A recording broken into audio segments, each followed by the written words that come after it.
रक्षा मंत्रालय ने बुधवार को कहा कि ऑपरेशन सिंदूर ने भारत की रक्षा शक्ति और तकनीकी ताकत में हुई जबरदस्त वृद्धि को प्रदर्शित किया, क्योंकि सेना ने सीमा पार किए बिना ही पाकिस्तान में आतंकवादी ठिकानों पर सटीक हमले किए और उन्हें नष्ट कर दिया।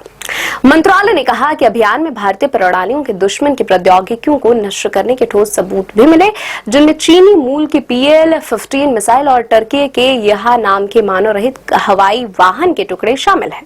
रक्षा मंत्रालय ने ऑपरेशन सिंदूर के बारे में कहा कि अभियान सैन्य अभियानों में तकनीकी आत्मनिर्भरता हासिल करने की दिशा में भारत की यात्रा में एक मील का पत्थर है। 7 मई को पाकिस्तान और पाकिस्तान के कब्जे वाले कश्मीर में आतंकवादी ठिकानों पर हवाई हमलों की ओर इशारा करते हुए मंत्रालय ने कहा कि भारतीय वायुसेना ने पाकिस्तान को चीन से हासिल वायु रक्षा प्रणालियों को जाम कर दिया और अभियान को महज 23 मिनट में पूरा कर भारत की तकनीकी ताकत में हुई जबरदस्त वृद्धि को प्रदर्शित किया। रक्षा मंत्रालय ने कहा कि लंबी दूरी के रॉकेट,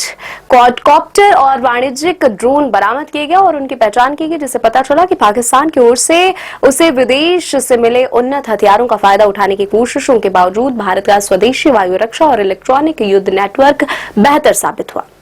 उसने अभियान के विभिन्न पहलुओं पर रोशनी डालते हुए कहा कि सेना, नौसेना और वायुसेना की विभिन्न प्रणालियों से लैस भारत की वायु रक्षा प्रणालियों ने असाधारण तालमेल के साथ काम किया और एक अविद्य दीवार बनाई, जिससे पाकिस्तान की ज्यादातर जवाबी कार्रवाई नाकाम हो गई। मंत्रालय ने कहा कि ऑपरेशन सिंदूर असंयमित युद्ध के उभरते स्वरूप के खिलाफ एक सुनियोजित सैन्य प्रतिक्रिया के रूप में उभरा, जिसमें सैन्य कर्मियों के साथ साथ निहत्थे नागरिकों को भी निशाना बनाया जाता है। उसने कहा, अप्रैल में पहलगाम में पर्यटकों पर हुए आतंकवादी हमले ने इस बदलाव की ओर ध्यान आकर्षित किया। भारत की प्रतिक्रिया सुविचारित, सटीक और रणनीतिक थी। रक्षा मंत्रालय ने कहा कि सामरिक उत्कृष्टता के अलावा इस अभियान में राष्ट्रीय सुरक्षा के लिए स्वदेशी तकनीकी प्रणालियों का निर्बाध एकीकरण भी देखने को मिला। उसने कहा कि चाहे ड्रोन युद्ध हो या स्तरीय वायु रक्षा या इलेक्ट्रॉनिक युद्ध,